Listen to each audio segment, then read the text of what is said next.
Now the Olympics is over. What next for the Super Falcons of Nigeria? Welcome to my YouTube channel where we talk about everything Super Falcons of Nigeria women's football. Now guys, the Olympics is over as we all know, and the Super Falcons of Nigeria had a very disappointing tournament. I would say for one, I am proud of the coach and the players because I know they gave it their best and they gave it their all. And this will be the longest amount of games they've lost in a long time. I think they've gone unbeaten for quite a while now since the last WAFCON. But do we blame them? Do I blame them? No, I don't. The last time the Super Falcons of Nigeria met and played a game together was April when they qualified for the Olympics. International windows came and we expected both the NFF, the coach, the ministry, anybody in charge to set up friendly games, even if it's with other countries, just to have the coach and the girls together and for the coach to be able to understand his players before the tournament. But that did not happen. And for a fact, 3 weeks to the Olympics or before the Olympics roster came out, both pre-roster, know that you might be called up, you might not be called up, the girls knew nothing. And as we all know, most of the European players were already on break. So what did we expect? Did we expect the coach and the girls to perform magic?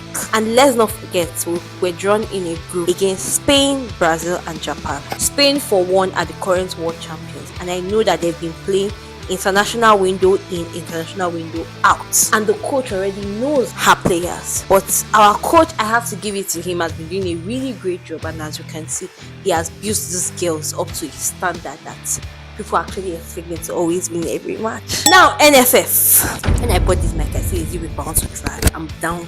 I remember very well before the Olympics, we dragged you, I called you, I said, please now provide friendlies. But you thought in your magnificent heart that 2 weeks camp is enough. 2 weeks camp and one friendly against Canada is enough to prepare the girls for such a tough group.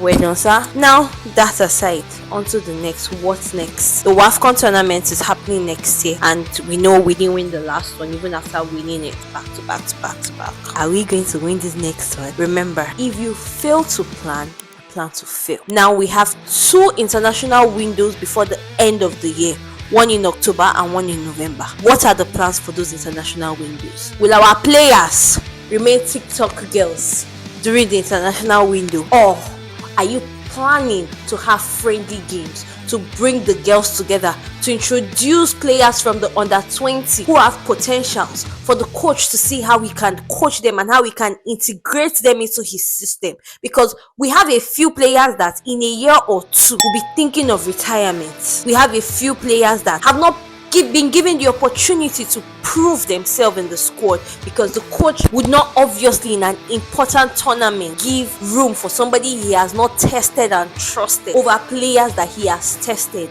and has confidence in. South Africa, the current WAFCON champions, already have friendly stated up, and one of it is against England. Now tell me, if we do not have games planned out, or we do not have trainings planned out, or we do not have camps planned out for our girls, how do we expect to beat people that have fully trained? And one, let me remind you, women's football in Africa is no longer what it used to be years ago. Countries are investing. Ghana had an international friendly in the last international window against Japan. NFF, I just feel we could do better, and I feel like we can invest better in women's football. Yes, we know, for me as a fact, the Super Falcons of Nigeria gives me joy, but seeing them lose gives me no joy, and seeing Nigerians bash them over something that could be avoided really hurts my heart and pains me. So now this is a wake-up call to the NFF and whosoever it is that is in charge.